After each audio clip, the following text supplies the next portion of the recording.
बिहार में हाल ही में चुनाव हुए और एनडीए ने जीत दर्ज की, लेकिन इस भूमि की कहानी केवल चुनाव तक सीमित नहीं है। ये वो धरती है जहां भोजपुर की विरासत, मिथिला का ज्ञान और मगध की साम्राज्य शक्ति कभी भारत की दिशा तय करता था। 1857 की पहली स्वतंत्रता संग्राम में ये धरती आग में झुलसी और 15 अगस्त 1947 को आजादी की लहर ने इसे गुंजाया। 1950 में डॉक्टर राजेंद्र प्रसाद बिहार से पहले भारत के राष्ट्रपति बने। 1974 में जयप्रकाश नारायण के नेतृत्व में संपूर्ण क्रांति ने देश की राजनीति हिला दिया। 1990 के दशक में अपराध, भ्रष्टाचार, पलायन की पीड़ा के बीच जनता ने संघर्ष जारी रखा। आज बिहार नई राजनीति, नई चुनौतियां और नए अवसर के बीच खड़ा है, लेकिन इसकी असली पहचान संघर्ष, वीरता और बुद्धि सदियों से अमर है। भारत के नक्शे पर एक ऐसा राज्य है जिसकी मिट्टी इतिहास दफन नहीं धड़कता है। आज हम जिसे बिहार कहते हैं वो कभी 3 अलग अलग सभ्यताओं का संगम था। भोजपुर, मिथिला और मगध, 3 नाम, 3 संस्कृतियां, 3 शक्ति। भोजपुर जहां से वीरता और लोक परंपराएं जन्मी, मिथिला जहां ज्ञान, कला और दर्शन ने भारत की आत्मा रचा दी, और मगध वो महाशक्ति जिसने प्राचीन भारत के साम्राज्यों की नींव रखी। इन तीनों की आग, बुद्धि और शक्ति ने मिलकर एक ऐसा भूभाग बनाया जिसने भारत का भविष्य मोड़ दिया। हजारों वर्षों तक यहाँ कभी साम्राज्यों के सिंहासन चमके, कभी विश्वविद्यालयों की घंटियां गूंज रही थी और कभी ऐसे विचार उठे जिसने पूरी दुनिया की सोच बदल। भारत की मिट्टी में इतिहास की गूंज हजारों सालों से सुनाई देती है। उत्तर में मिथिला ज्ञान, कला और दर्शन का केंद्र, जहां राजा जनक और उनके दरबार भारतीय संस्कृति की नींव रखा था। दक्षिण में मगध सामरिक शक्ति और प्रशासन का अद्भुत संगम, राजगृह और पाटलिपुत्र से चला ये प्रदेश उत्तर भारत की राजनीति और साम्राज्यों के निर्माण की राह पर था। और फिर आया नंद वंश, साधारण पृष्ठभूमि के शासक जिन्हें विशाल सेना और कूटनीति से मगध को और मजबूत किया। तीनों ने मिलकर बिहार को बनाया एक ऐसा भूभाग जहां ज्ञान, शक्ति, शासन का संगम हुआ। ये केवल भूगोल नहीं, ये भारत के इतिहास की धड़कती आत्मा था। ये भूमि आगे चलकर महान साम्राज्यों और सभ्यताओं का केंद्र बना। मगध की भूमि जो पहले महाजनपदों का केंद्र था, धीरे धीरे भारतीय इतिहास की सबसे बड़ी शक्ति बनने लगा। नंद वंश के शासक शिशुनाग और महापद्र नंद ने अपनी विशाल सेना और अनगिनत खजानों से मगध को मजबूत किया। लेकिन इतिहास का असली मोड़ तब आया जब चाणक्य, जिन्हें कौटिल्य भी कहा जाता था, राजा धनानंद के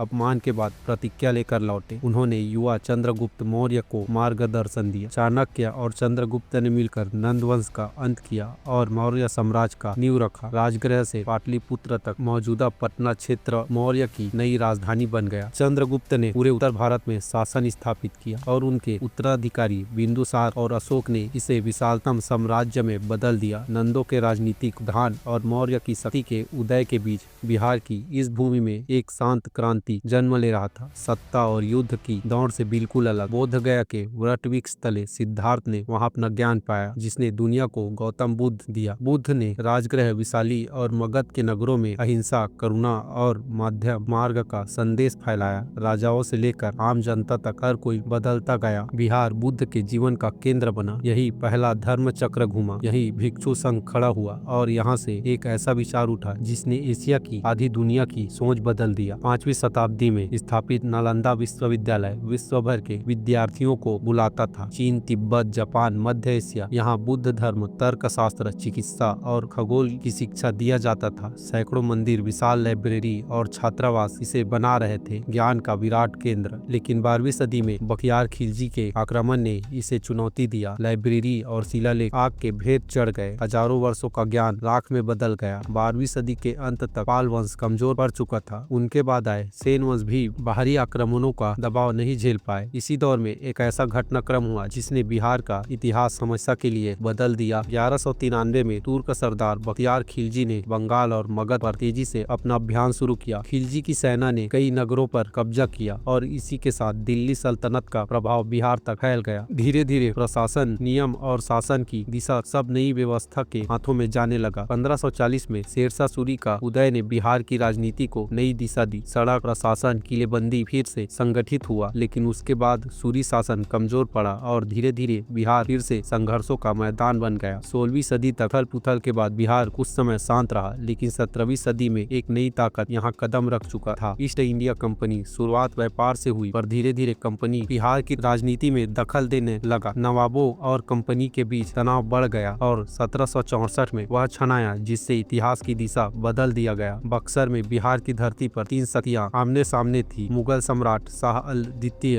अवध के नवाब सुदा उल और बंगाल बिहार के नवाब मीर कासिम एक तरफ, दूसरी तरफ थी ईस्ट इंडिया कंपनी की संगठित आधुनिक सेना। युद्ध सिर्फ एक लड़ाई नहीं था, ये वो मोड़ था जिसने कंपनियों को बिहार और पूरे उत्तर भारत का निर्णायक नियंत्रक बना दिया। साल 1857 में भारत की पहली स्वतंत्रता संग्राम की आग बिहार की धरती पर भड़क उठी। भोजपुर के किसान और पटना जिले के सिपाही अंग्रेजों के अत्याचार के खिलाफ उठ खड़े हुए। पटना के नेता दीवान नंदलाल ने अपनी अनुयायियों के साथ छावनी पर धावा बोला। शेरगढ़ के सरदार हरदत्त मिश्रा ने गांव में विद्रोह को संगठित किया। मोकमा और बक्सर के किसानों ने अंग्रेजों के गोदाम और पुलों पर कब्जा किया। इस साहस और संघर्ष की चिंगारी धीरे धीरे बिहार के बाहर फैली। भोजपुर, बक्सर, पटना और शेरगढ़ से उठी ये आवाज पूरे देश की आजादी की लहर बन गई। सदियों की संघर्षशीलता और वीरता ने अंततः परिणाम दिया। 15 अगस्त 1947 भारत स्वतंत्र हुआ। 3 साल बाद 1950 में बिहार के रहने वाले डॉक्टर राजेंद्र प्रसाद भारत के पहले राष्ट्रपति बने, जिन्होंने देश को नए संवैधानिक मार्ग पर अग्रसर किया। 1974 में फिर एक बार बिहार की धरती पर जागी चेतना जो पूरे भारत की राजनीति हिला देने वाला था। जयप्रकाश नारायण, जिन्हें लोग जेपी के नाम से जानते हैं, भ्रष्टाचार और प्रशासनिक विफलताओं के खिलाफ संपूर्ण क्रांति का